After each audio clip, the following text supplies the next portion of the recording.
말씀입니다. 시편 30편 11절 말씀 한 절을 다 같이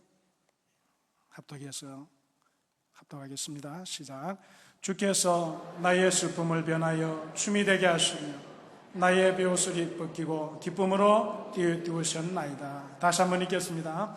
주께서 나의 슬픔을 변하여 춤이 되게 하시며 나의 베옷을 벗기고 기쁨으로 띄우셨나이다. 아멘. 감사합니다.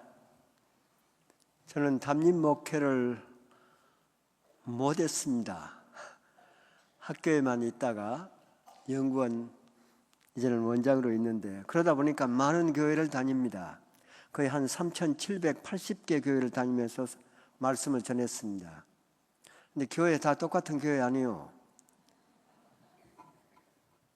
할렐루야 교회 같은 이런 교인들 만나는 것은 정말 힘든 일입니다. 이 길을 걷는데 명주 바닥 위를 걷는다고 할까요? 오늘 저녁에도 제가 그런 하나님의 은총을 받았습니다. 난 할렐루야 교회 올 때마다 가슴이 뜁니다. 여러분 만날 것을 생각하고 오늘 저녁에도 그렇습니다. 여러분 허물 없으니까 여러분에게 물읍시다. 지금까지 어떻게 살아오셨소? 이렇게 사는 것이 너무 감사하고, 이렇게 사는 것이 너무 기쁘고, 이렇게 사는 것이 너무 신나서 살아오셨나요? 아니면 여러분 가운데 이건 아니야, 이렇게 사는 게 아니야, 난 이렇게 살고 싶지 않아, 그러면서도 사시는 분이 있어. 제가 이 서초구 괜찮은 아파트에 살고 있습니다. 가만히 보니까 101동, 102동이 400세대인데 다 잘 살아, 나만 빼놓고. 그런데 거기에 목사인 제가 끼어 있습니다. 지금 9년째. 난 참 이상한 것은 교회도 안 다니는 사람들이 그렇게 목사 기도 받는 걸 좋아해. 이게 그들과 친해졌잖아요.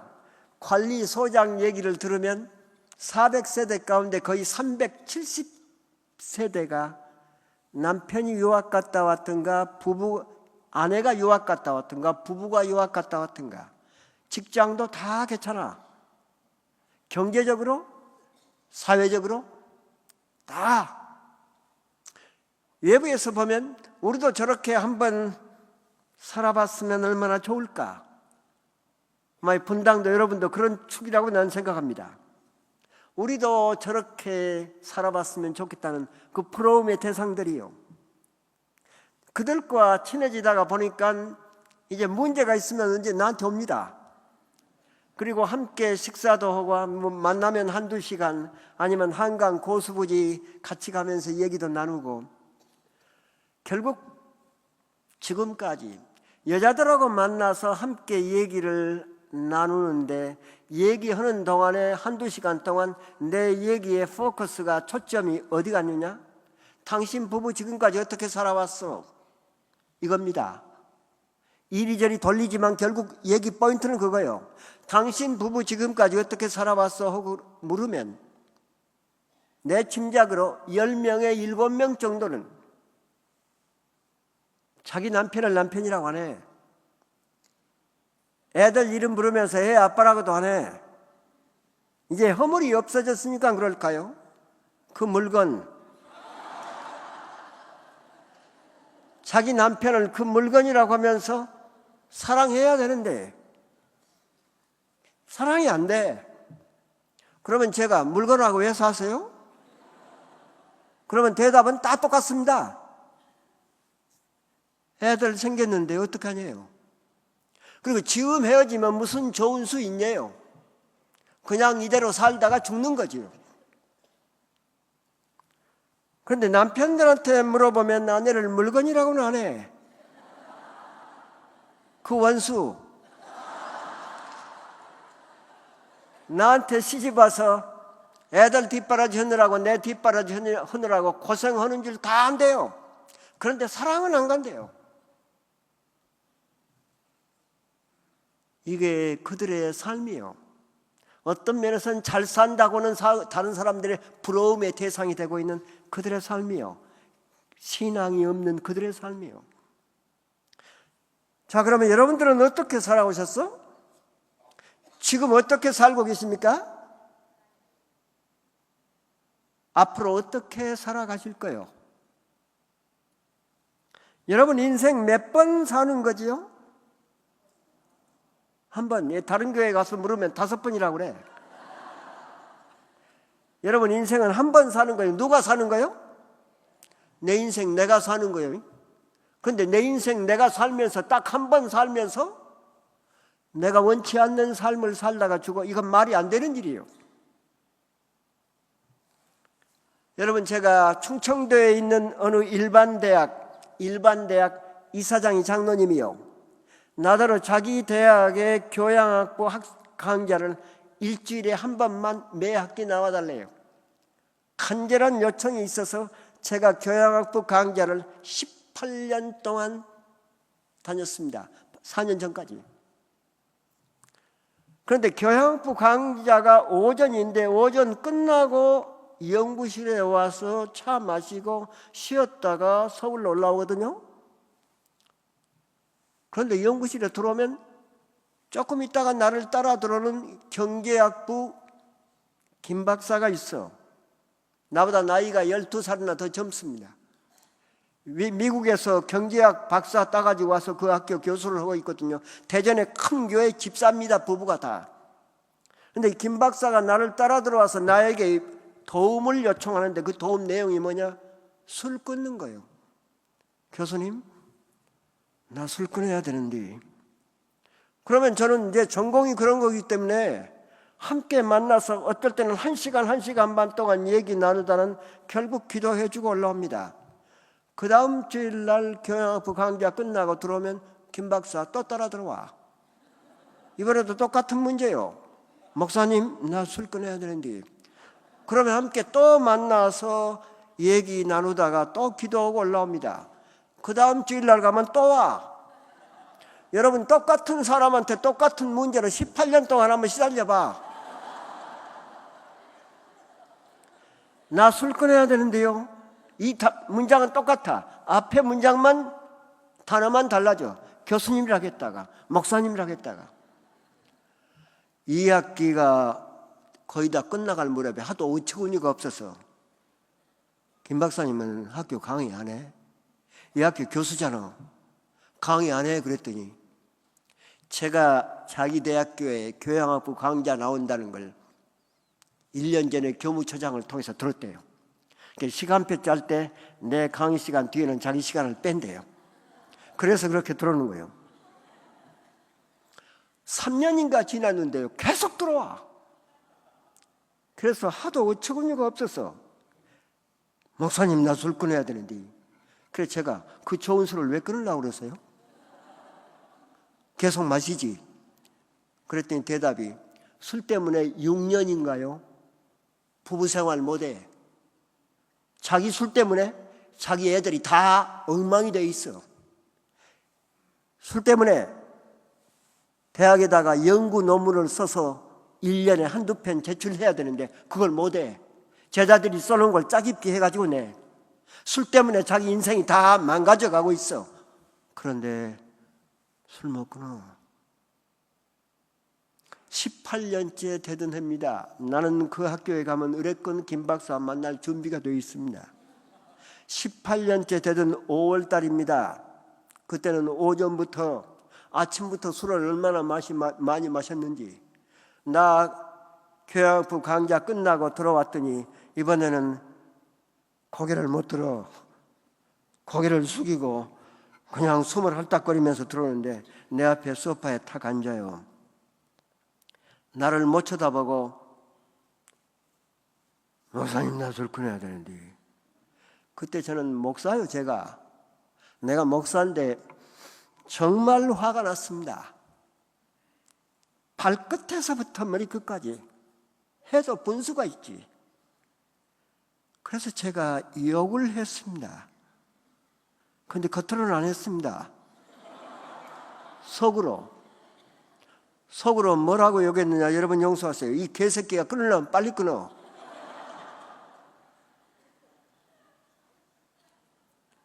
그리고 18년째 되던 10월 20일 날 서울 우리 집에서 전화를 받았습니다. 5년에.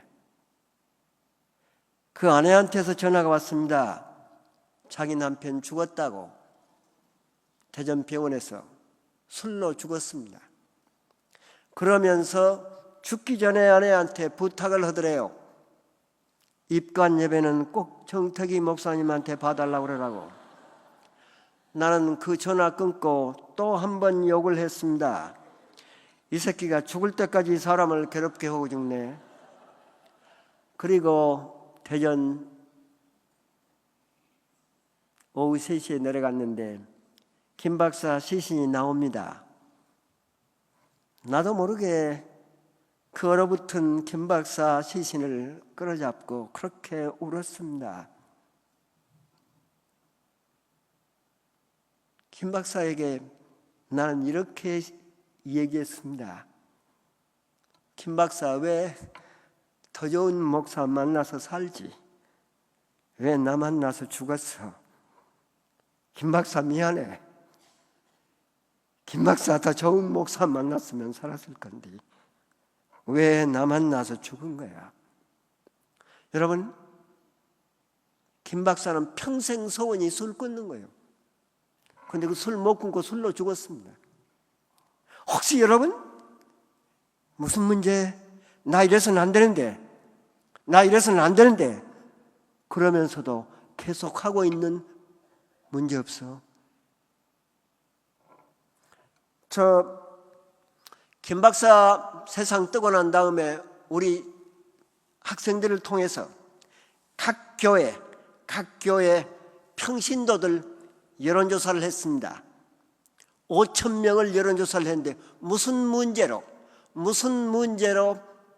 나 이래서는 안 되는데, 나 이래서는 안 되는데 그런데 지금도 계속 하고 있냐? 놀라운 것은 5,000명 가운데 3,740명이 뭐라고 대답했느냐? 새벽기도 나가야 되는데, 새벽기도 나가야 되는데. 그런데 이 인간들이 새벽기도 안 나가. 그 다음 3,500명가량이 뭐라고 대답했냐? 두 번째 문제가 하나님 앞에 정직은 11조 해야 되는데 그걸 못 하고 있다는 거예요. 여러분은 무슨 문제예요? 대학생들도 5,000명을 상대로 조사했습니다. 설문조사.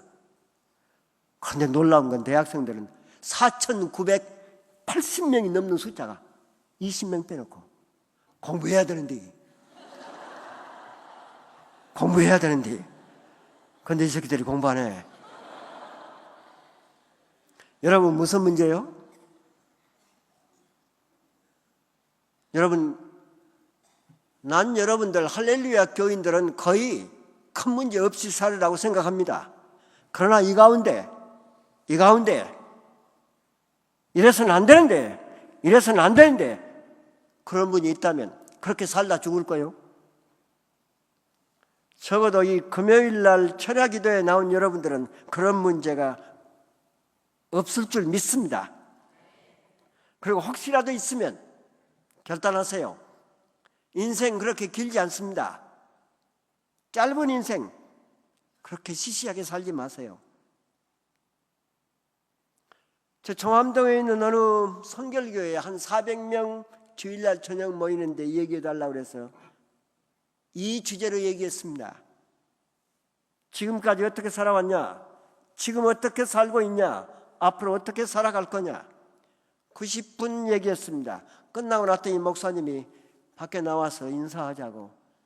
교인들이 은혜 받았다는 교인들, 감사하다는 교인들, 어떤 교회는 악수 청하고 절반쯤 지나갔는데 40대 초반 한 여자가 내 손을 자기 두 손으로 딱 붙들고 흔들면서 너무 진지한 얼굴로 목사님 나 결단했어요. 뒤에 사람들은 인사하려고 기다리고 있는데 난 그래서 내 설교를 듣고 이렇게 인생에 중대한 결단을 했다는 얘기를 들으니까 마음이 흐뭇해서 무슨 결단을 하셨습니까? 거기서 손 잡고 물었습니다. 그랬더니 대답이 이혼하기로 결단했어요.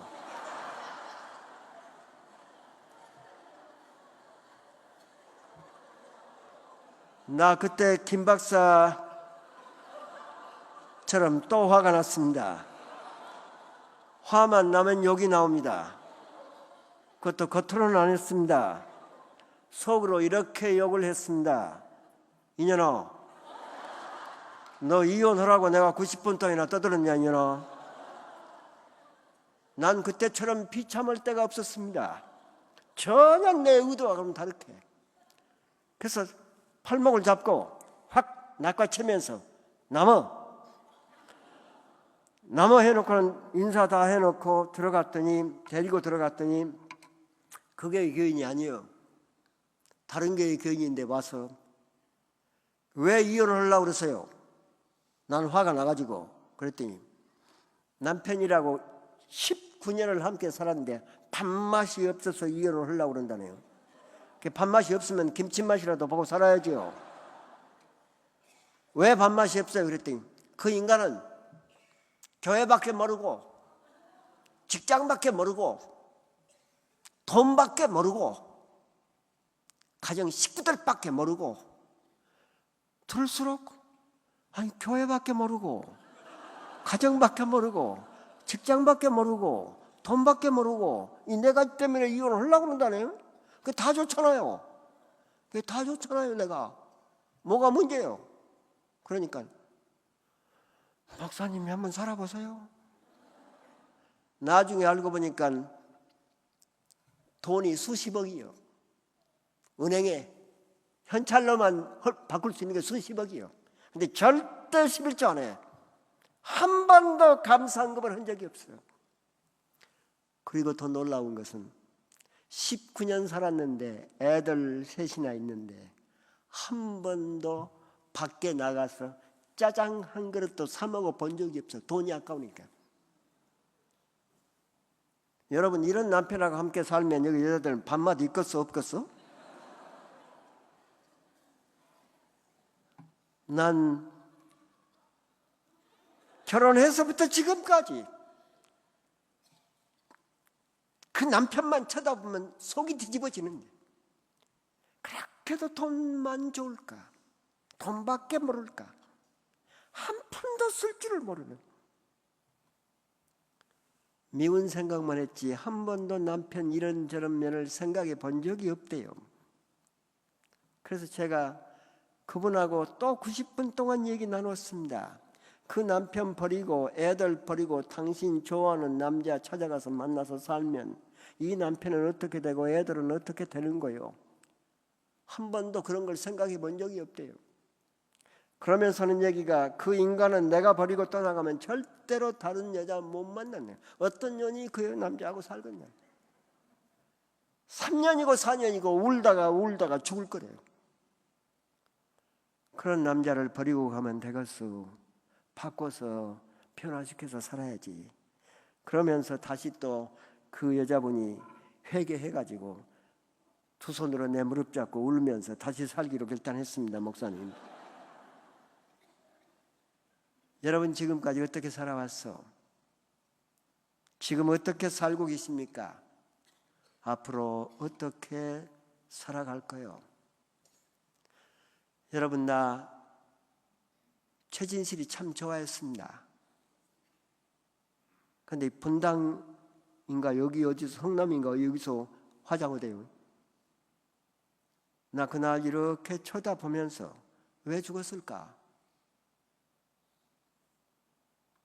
그렇게 인기 탤런트가 전 국민의 탤런트가 뭐 때문에 죽었을까? 결국 우울증이라고 그러대요.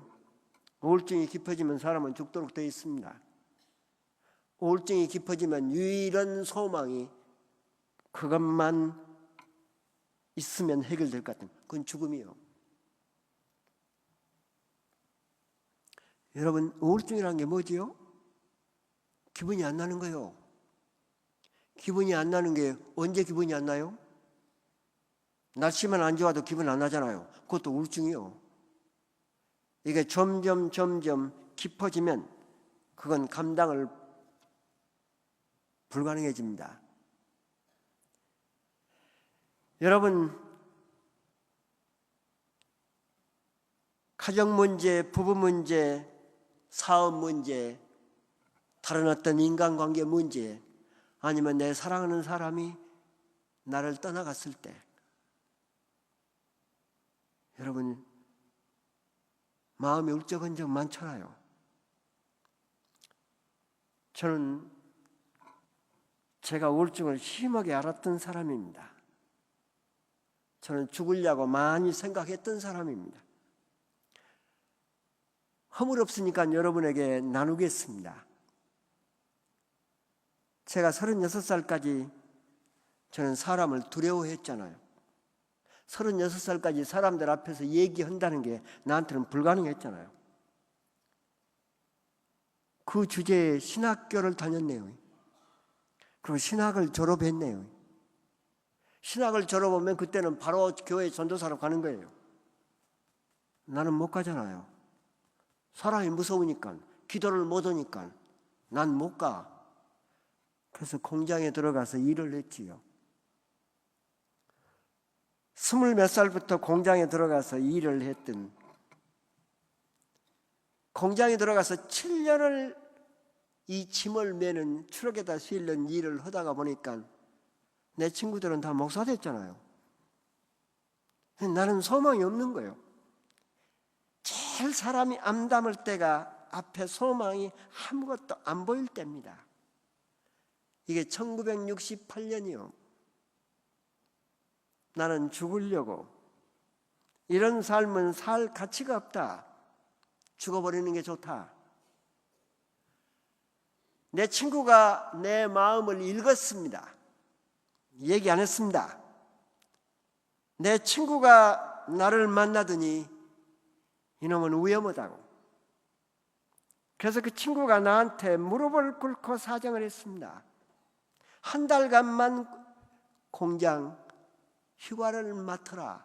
한 달만 휴가를 맡아라. 그리고 내가 소개해준 목사님한테 가서 한 달만 쉬었다 와라. 그 휴가를 냈습니다.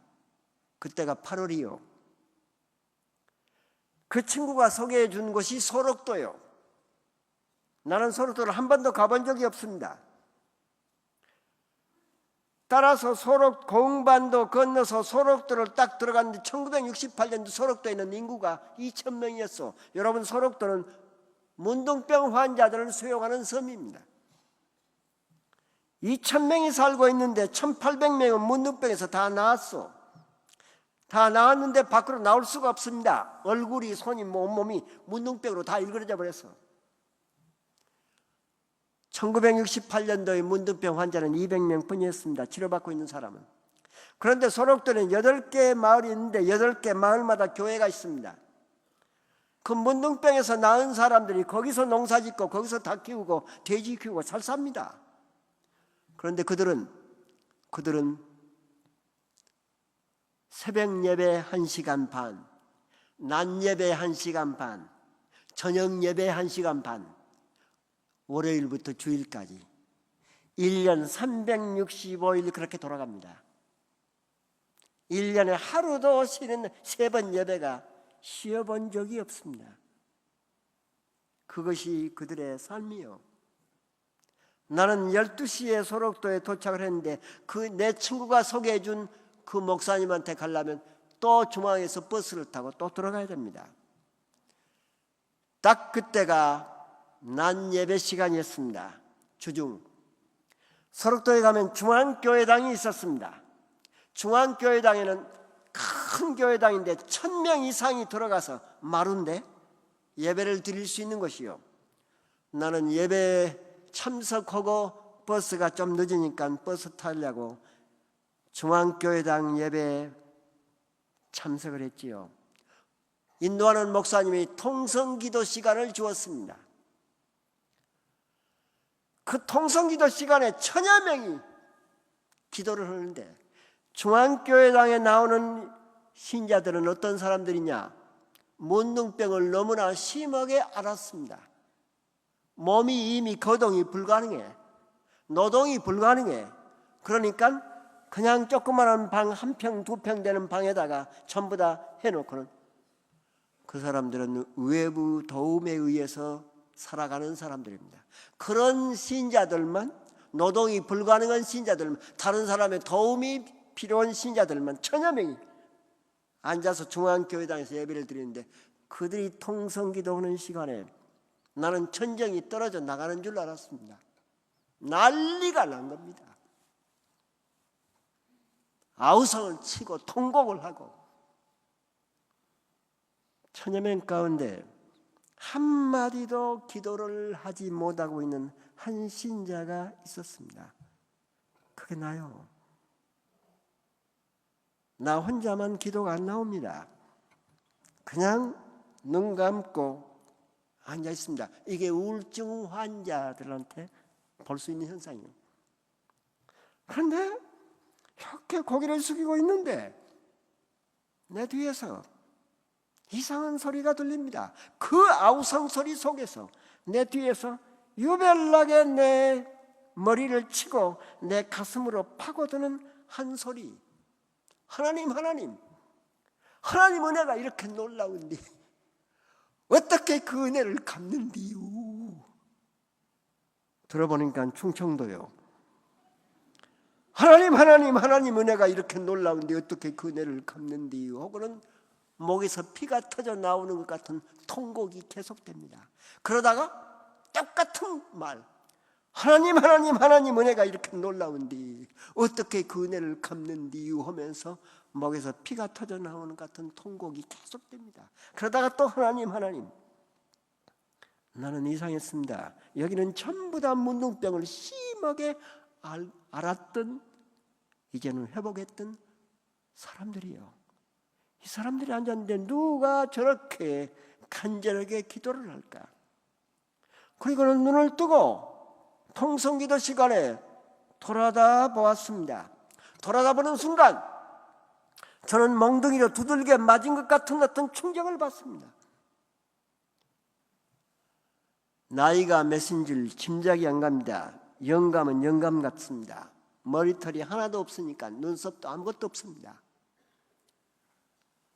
코가 없는데 코가 떨어져 나가버리고 없으니까 그 구멍이 바로 뚫렸습니다. 거리로 콧물이 쏟아져 나옵니다. 눈도 붙었고 보니까 입도 돌아갔고 나중에 점점 놀라는데 귀가 없습니다. 그 다음 또 놀라는데 보니까 문둥병을 심하게 앓으면 그렇게 된다네요. 양 손목이 없습니다. 손마디가 나가다가 그 다음에 손가락이 다 나가다가 그 다음 차례는 손목이라네요. 그 다음에 봤더니 양 발목이 없습니다. 그러니까 제 모습을 가지고 있는 게 하나도 없어요. 그런데 그 사람이 이 멍댕이를 치면서 통곡을 하는데, 하나님, 하나님, 하나님 은혜가 이렇게 놀라운디 어떻게 그 은혜를 갚는디요? 저는 그 모습을 보는 순간에 내 속에서 뜨거운 뭐가 끓어오르는데, 막 끓어오르면서 악 소리가 쏟아져 나오는데, 너무너무 소리가 크게 나올 것 같으니까 나도 모르게 그 할아버지한테 넘어져 가지고 입을 틀어 막는다고 막은 게 그 할아버지 바지가랑이를 틀어서 입을 딱 문 겁니다. 그렇게 한 2분을 울었을까요? 그렇게 한 3분 울었을까요? 2분이나 3분 울고 난 울었는데 자꾸 나를 쥐어박으면서 내 귀에 들리는 소리는 무슨 소리냐? 일어나세요. 예배 끝났어요. 일어나세요. 예배 끝났어요. 나중에 그 소리를 듣고 딱 눈을 떴더니 이게 웬일이요? 그 1000여 명 교인들이 아무도 없는 거예요. 나는 2분, 3분 울었다고 생각됐는데 90분 예배가 끝나버린 거예요.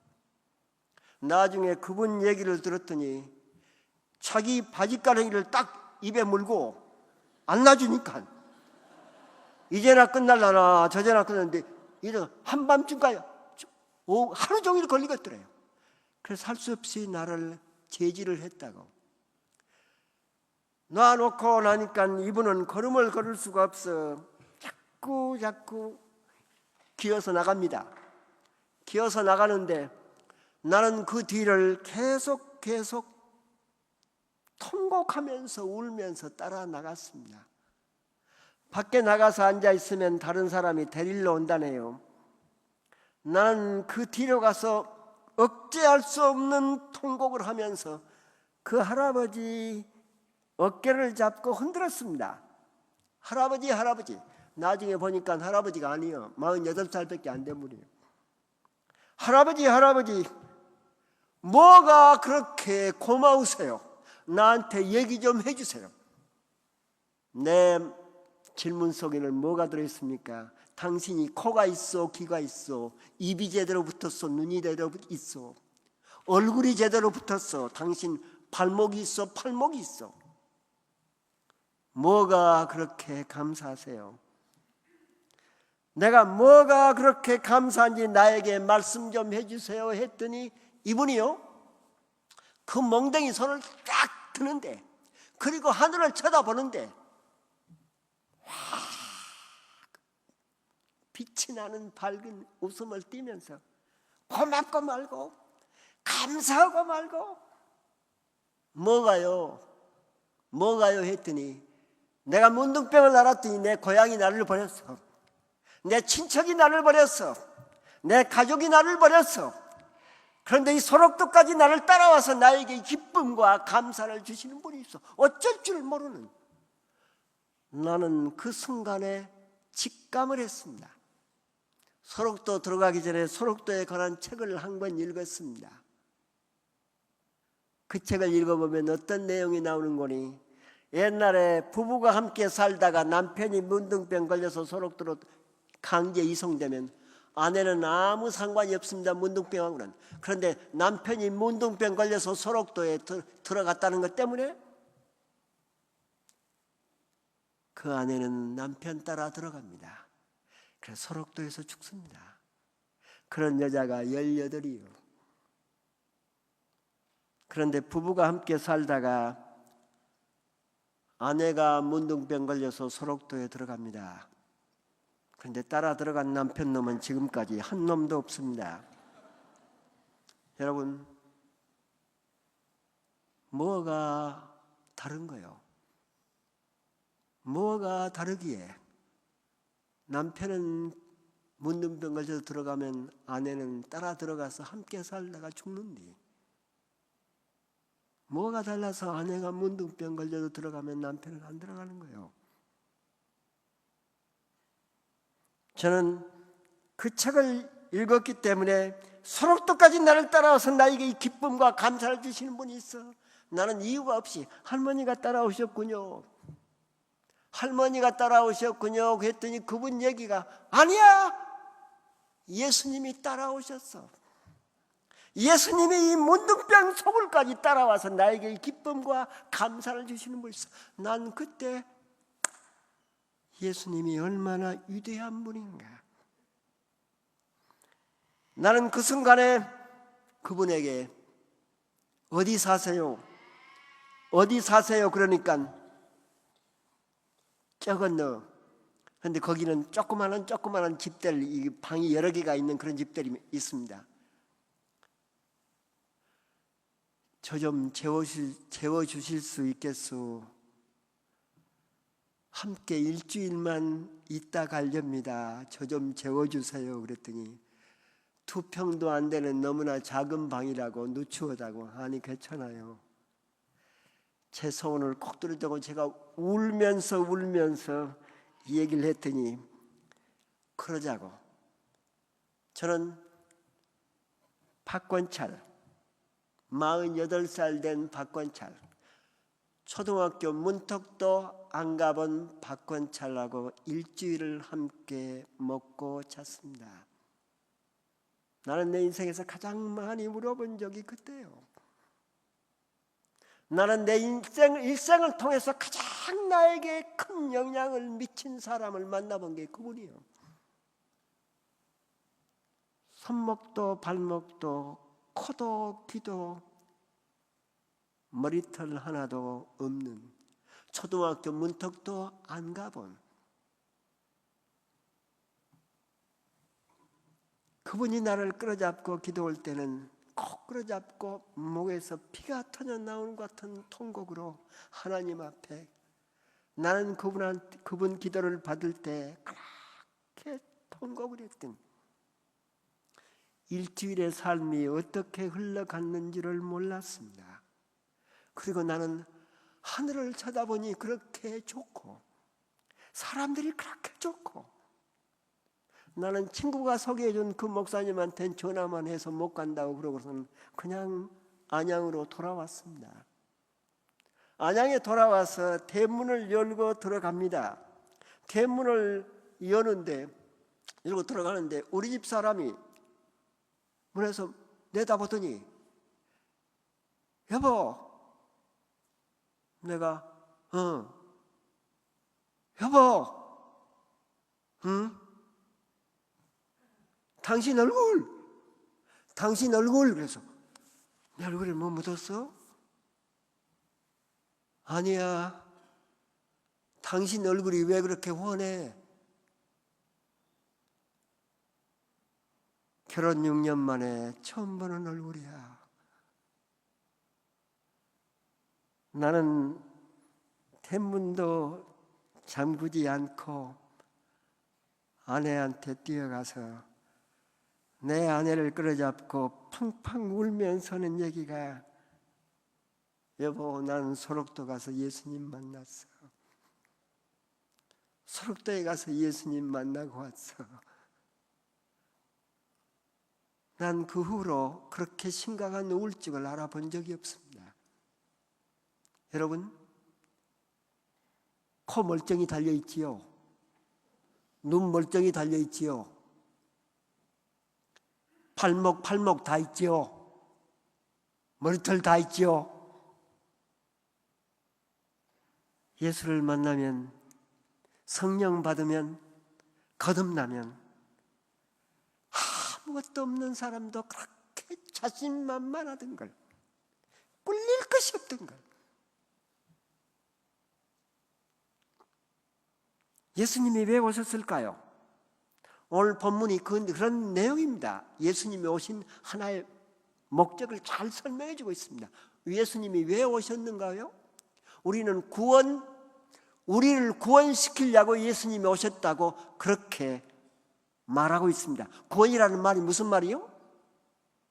구원이라는 말은 가장 구체적인 우리 삶에서 어떤 사건이 일어나고 있는 걸 설명하는 겁니다. 구원이라는 말이 무슨 말이에요? 죽은 다음에 천당 가는 거요? 어떤 사람이 죽은 다음에 천당 가는데요? 지금 이 삶을 멋있게 신바람 나게 은혜스럽게 기쁘고 감사하게 사는 사람이 죽은 다음에 천당 가는 거 아세요?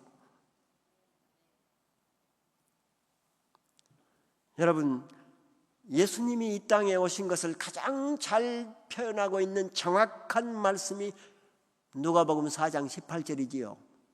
누가복음 4장 18절의 배경이 되는 구약 말씀이 어디요?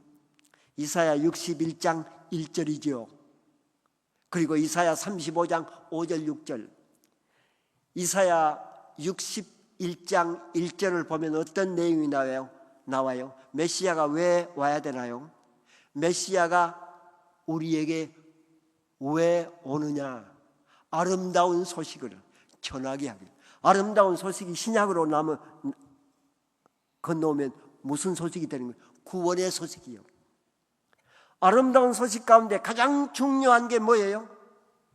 마음이 상한 자를 고쳐주는 거예요. 왜? 마음이 상한 자는 하나님이 원하는 삶을 살 수가 없기 때문에, 가슴에 한이 맺힌 사람은 하나님이 원하는 삶을 살 수가 없습니다. 예수님이 이 땅에 오신 가장 첫째 목적이 마음이 상한 자를 치유해 주는 거라. 이사야 61장 1절이요. 그런데 마음이 상한 자가 치유함을 받아 주님을 만나 메시아를 만나 주님을 만나면 어떤 현상이 벌어지느냐? 35장 5절 6절에 잘 나와 있습니다. 그때의 소경의 눈이 밝아질 것이며 소경이 눈을 뜰 것이며 기머거리의 귀가 열릴 것이며 저는 자는 사슴같이 뛸 것이며 벙어리가 노래하리니 사막에서 샘물이 쏟고 광야에 시내가 돼서 흐르리라. 자, 예수님이 왜 오셨어? 우리의 눈물을, 우리의 슬픔을 춤으로 바꾸어 주시기 위해서 오셨다. 저는 제 전공이 치유 상담이고 특별히 이 가정 문제, 이 문제에 포커스를 두고 살고 있기 때문에 많은 부부를 만납니다. 참 희한한 부부, 험악한 부부 많이 만납니다. 우리 연구원 학생 가운데 한 40대 후반 여자가 나를 찾아왔는데 뭘 가지고 왔습니까? 벌써 2학년 학생이요. 들어온 지 1년 지나서. 뭘 가지고 왔는 거예요? 이 아루미늄으로 된 야구 방망이를 가지고 왔습니다. 연구실로. 그런데 가지고 들어와서 나에게다 이걸 바친다고. 야구방. 나는 야구할 줄을 모르거든요. 이걸 왜 나한테 바치는 겁니까? 했더니 앞에서 한참 말이 없다가 목사님, 이 야구 방망이요. 내 남편 죽이려고 3년 전에 사서 옷장 속에다가 보관을 언젠지 술 마시고 와서 곤히 자고 있을 때 머리 쳐서 죽이고 나도 죽으면 되잖아요. 그렇게 야구 방망이 샀대요. 그리고 1년인가 2년 벼르다가 누구 도움으로 우리 연구원 들어왔대요. 지금까지 23년 살면서 가슴에 참 한이 쌓였대요. 울기도 많이 울고 죽으려고도 많이 해보고 그 남편 때문에. 그러다가 연구원 들어와서 눈을 뜨게 되고 자기를 보게 되고 자기가 왜 그렇게 남편하고 험하게 살아야만 했느냐. 자기 아버지가 자기 어머니하고 그렇게 사는데 무서웠대요. 아버지가 너무 무섭다가 보니까 나중에 커서 결혼을 했는데 남편이 자기를 안아도 자기는 절대로 남편을 못 안겠더래요. 몸이 가깝게 가지를 않았어. 남편은 3년 4년 지나면서 이 아내가 절대로 나를 사랑하지 않는다는 확신을 얻게 된 거예요. 그리고 밖으로 돌게 되고 술 마시게 되고 가정에 아주 몰인정하게 되고 그걸 23년을 함께 살아온 거예요. 그러면서 연구원 들어와서 자기를 알았습니다. 내가 우리 남편에게 전적으로 신뢰하고 나를 맡길 수가 없었던 것. 그러고 보니까 나만 그런 게 아니야. 남편 저도 아내를 사랑하는 그런 것을 자기 아버지한테 한 번도 보지 못하고 컸어.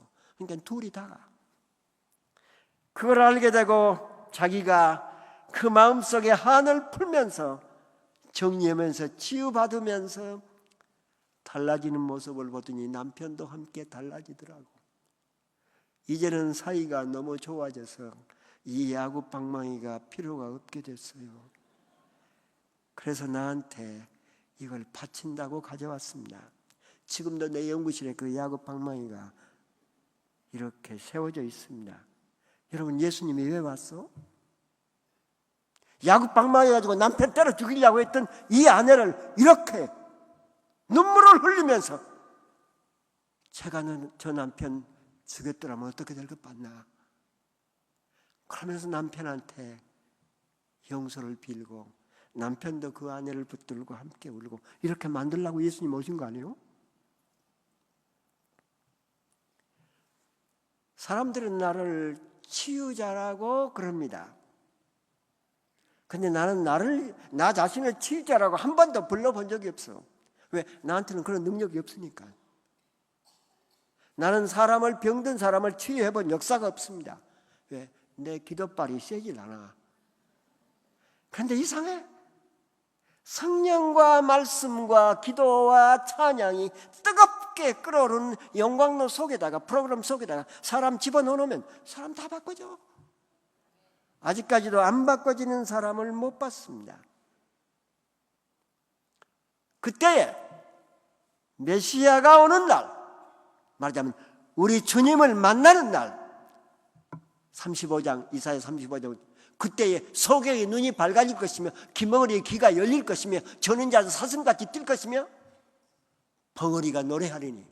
나는 옛날에요, 이건 성경 말씀이요, 이건 말이 안 되는 얘기요. 어떻게 소경이 눈을 뜨고 귀머리 귀가 열리고 벙어리가 노래하고 저는 자가 사슴같이 뛰고. 저는 보았습니다.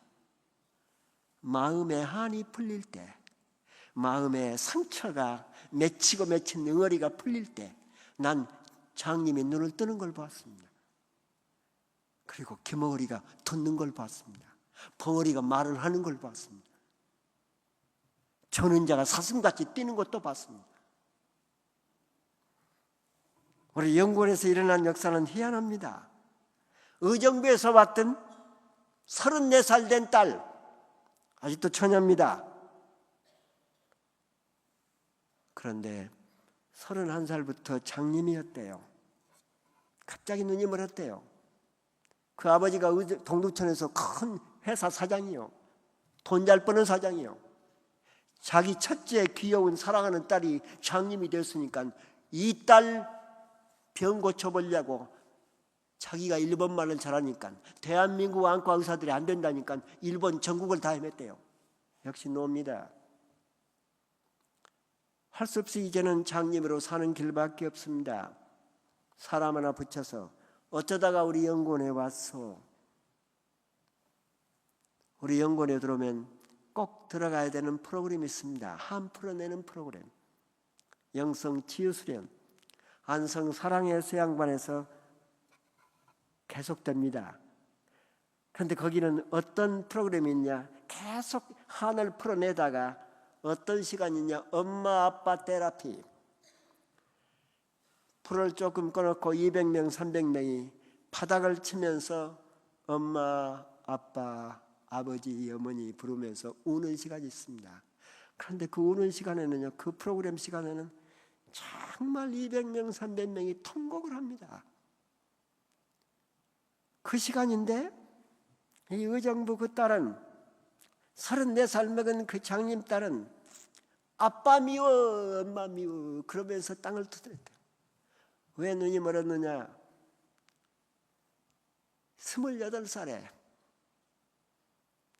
이 세상에서 제일 존경하고 사랑하는, 보기만 해도 가슴이 뛰는, 좋아하는 남자가 자기 아버지요. 그렇게 이 딸한테 잘했습니다. 하나님 다음으로, 예수님 다음으로 좋아하는 게 자기 아버지인데 28살에 뭘 봐요. 자기 아버지가 자기 나이에 똑같은 동갑 처녀하고 동거 생활을 해가지고 아들까지 낳고 살고 있다는 사실을 발견. 그때 이 딸이 겪었던 그 절망감. 그런데 어머니는 그걸 모르고 있다가 이 딸이 한 6개월 후에 어머니도 그걸 발견하게 됐습니다. 그때부터 어머니 아버지가 난리가 나는, 도저히 볼 수가 없는, 그러다가 1년 후에는 어머니까지 새파란 젊은 남자 만나서 도망가 버리는, 그때 이 딸이 겪었던 그 견딜 수 없는 마음, 도저히 어머니 아버지를 볼 수가 없는, 그러다가 눈이 멀었다네요. 그래가지고 그렇게 3, 4년을 살다가 그 엄마 아빠 테라피 시간에 아빠 미워 엄마 미워 하면서 바닥을 치는데, 그렇게 울다가 보니까 여러분, 신비연의 성령이 임하면, 주님을 만나면, 거듭나면 사람한테는 이상한 현상이 벌어집니다. 이걸 바울은 눈에서 비늘이 벗겨진다고 그랬는데 사람이 다르게 보입니다. 아빠 미워, 엄마 미워하면서 통곡을 하고 있는데 갑자기 아빠가 보이더래요. 1살 반의 할머니를 잃어. 아빠가 1살 반의 할머니를 잃어. 그리고 계모 밑에서 크다가 너무나 계모가 심하게 하니까 고아원으로 들어가. 고아원에 있다가 중학교 나이에 나옵니다. 사랑을 못 받고 컸던 아빠가 결국 저렇게 살 수밖에 없었다고는 그게 딱 보이면서 불쌍한 아빠 하면서 갑자기 아빠 미워가 불쌍한 아빠로 바꿔지는 거예요. 자기도 모르게. 아빠의 그 깊은 상처를 생각하면서 상처가 치유되지 않고 보니까 다른 여자로 그렇게 넘어갔다는 사실. 불쌍한 아빠 하면서 땅을 치는데 이게 웬일이에요? 얼마나 울었는지 보니까 옆에 사람들 이렇게 치고 있더래요. 왼쪽을 봤더니 왼쪽도 치고 있더래요. 그래서 설마 하고서 눈을 씻고는 뒤를 돌아다 봤더니 뒷사람도 치고 있더래요. 보고 있는 거예요. 눈을 뜬 거예요. 의정부 장로교회 집사예요. 지금 결혼해가지고. 나는 장님이 눈을 뜨는 걸 봤습니다. 수유리에서 온 한 남자가 있습니다. 그 남자는 전라남도 해남 사람인데 결혼 거의 20몇 년 동안 아내한테 험하게 했습니다. 아내를 구타하는 건 일주일에 몇 번입니다. 구타하기 전에 이 남자한테 나타나는 현상이 있어. 얼굴이 갑작스럽게 아내가 뭐 잘못하는 게 아닙니다. 갑자기 자기 기분이 이상해집니다. 이거 환자예요. 얼굴이 확 굳어지면서 굳어진 다음에는 반드시 입에 담을 수 없는 욕설이 터져 나옵니다. 아내한테. 다른 사람한테는 좋습니다. 욕설이 터져 나오고 난 다음에 아내를 구타하기 시작합니다. 여자가 이걸 참고 20 몇 년을 삽니다. 그런데 이 친구가 이걸 보니까 이렇게 이 사람이 살다는 아내를 죽여 결국. 그래서 그 남편을 데리고 우리 연구원에 입학시켰습니다. 자기가 등록금 내서. 그런데 이 공부라는 게 뭐냐? 왜 내가 이렇게 아내를 구타하게 됐냐? 그전에는요, 몰라. 참 아내가 미우니까 나 저녁 만나가지고 내 팔자가 이렇게 됐어. 어떻게 됐어? 그래서 미우니까 때리는 겁니다. 그런데 연구원에 와서 공부를 딱 하다가 보니까 어떤 현상이 벌어져요? 눈을 떠. 그 지도간 놈도 성령과 말씀과 기도와 사랑이 뜨겁게 끓어오르는 수양 안성 사랑의 수양관 프로그램에 2번인가 들어갔는데 눈을 떠. 눈을 뜨면서 뭘 봐요? 자기가 자기 아버지하고 똑같은 행동을 하고 있다는 사실. 자기가 자기 아버지하고 똑같아. 해남에 있는 자기 아버지가 자기 어머니를 그렇게 구타하면서 끄떡하면 죽인다고 옛날 시골에서 소 여물서는 짝두에다 자기 어머니 모가지를 그걸 어린 시절에 보면서 아이들이 전부 다 울고 기절하고 어머니 죽는 줄 알고 그것만 보고 컸대요. 근데 자기가 지금 아내한테 똑같이 하고 있어. 짝두만 갖다 안 돼. 왜 안 되느냐? 해남 시골에는 짝두가 있지만 서울에는 짝두가 없어. 아내한테 그 짓을 자기 아버지 어린 시절에 본대로 하고 있다는 거예요. 자기 아내한테는 아무 문제가 없는데 자기 아버지 같은 그런 귀신이 들어와가지고 그런 나쁜 영이 들어와가지고 자기를 그렇게 아내를 그러면서 그 남편이 그렇게 아내가 불쌍하더래요. 난 그 남편이 강의 시간 저 뒤에 앉아서 울고만 있어. 다른 교수들도 왜 그 사람은 그렇게 울고만 있는지. 2학기 때 그 남편이 저에게 강의 끝나고 난 다음에 다가오더니 내 손목을 잡고 펑펑 울면서는 얘기가 내 아내가 벙어리예요. 내 아내가 기머거리예요. 그 아내가 지금 집에 혼자 있어요. 새끼들은 엄마 아빠 밉다고 집에를 안 들어와요. 나중에 붙들고 가만히 얘기해 봤더니 본래 벙어리 기머리가 아니요. 여자는 이상하네요. 그렇게 험악한 결혼 생활을 하다 보면 꼭 39이나 40 지나면서부터는 병들기 시작합니다. 근데 그 아내도 39, 40 되면서부터 이상하게 어느 날 남편이 욕설을 퍼부어요. 얼굴이 험하게지면서 욕설을 탁 터져 나오는데 남편 욕설을 한마디도 못 들어요. 남편 욕설만 못 듣는 게 아니라 다른 사람 얘기도 한마디도 못 들어. 그것이 1년 반 지나가니까 벙어리로 딱 바뀌더라니. 기머거리 벙어리로 바뀌더라니. 그렇게 몇 년을 사는 거예요. 내 아내가 기머거리고 벙어리인데 우리 집에 혼자 있어요. 불쌍해서 그래요. 목사님 데리고 와도 되나요? 내 아내 데리고 와서 옆에 놓고 내가 함께 점심도 먹고 먹이고 수업 받고 싶다는 거예요. 그러라고 그랬지요. 자기 기머거리 벙어리 아내를 데리고 와서 옆에 앉아놓고 강의를 들으면서 그렇게 아내를 끌어잡고 울고 아내 허벅지를 쓰다듬으면서 울고 이 남편은 우는 것이 일이요. 하루 종일. 그런데 이 아내는 기머거리고 벙어리인데 뭘 봐요? 눈은 떴어. 이 남편이 지금 자기한테 어떻게 하는가를 정확히 봐. 한 달, 두 달 반을 봐. 어느 날부터 이 남편은 아내가 불쌍하다고 저녁에는 꼭, 낮에는 이러니까 저녁에는 자기가 밥을 합니다. 밥을 해서 아내를 이렇게 먹여.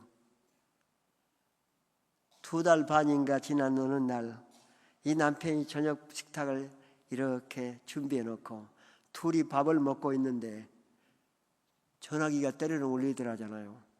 전화기가 때려는 울리는데 이 전화기 어디 있느냐? 아내 뒤에 탁자 위에 놓여 있어. 그런데 이 아내가 때려는 울리니까 자기가 기머거리고 벙어리라는 사실을 잊어버린 거예요. 소리는 들은 거예요. 그 무의식 가운데 밥 먹다가 소화기를 딱 들고는 여보세요 그러더라고요. 이게 2년 8개월인가 3년 만에 일어난 사건이에요.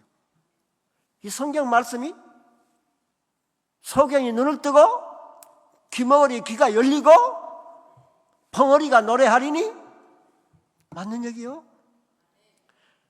나는 전원자가 사슴같이 뛰는 모습도 봤습니다.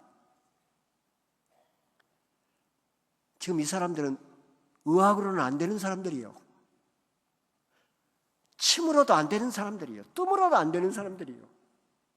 대구에서 올라온 61살 된 남자, 그 남자는 8남매의 둘째입니다. 그런데 옛날 대구 칠곡 그 농촌 가난한 집에서 맏아들만 대학까지 보내고 나머지 7은 딸 셋, 아들 넷이라나. 그런데 전부 다 초등학교 졸업. 이 맏아들 일해가지고 어디서 공장에서 일해가지고 맏아들 등록금 되는 게 일이에요. 7명이. 그렇게 해가지고 맏아들 대학 가르쳤는데 농협 간부가 됐습니다. 간부가 되고 난 다음부터 온갖 부정은 다 해. 그러면서 사기꾼으로 변하는데 나중에는 뭐까지 여동생 셋에다가 남동생 넷의 모든 재산을 다 접해가지고 날려먹은. 그렇게 자기 대학까지 가르치느라고 발버둥 친 여동생. 그래서 여동생 둘이 이혼당합니다.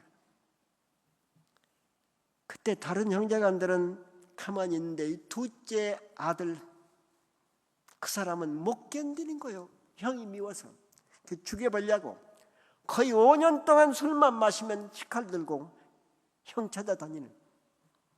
그러다가 어느 날 12월 달에 형 죽여버리려고 칼 준비해가지고 형 대문 앞에 딱 들어서는데요. 대문을 들어서는데 오른쪽 팔이 힘이 쫙 빠지면서 식물 팔이 돼버리면서 칼이 뚝 떨어진 거예요. 칼을 못 집어. 이게 왜 그래요?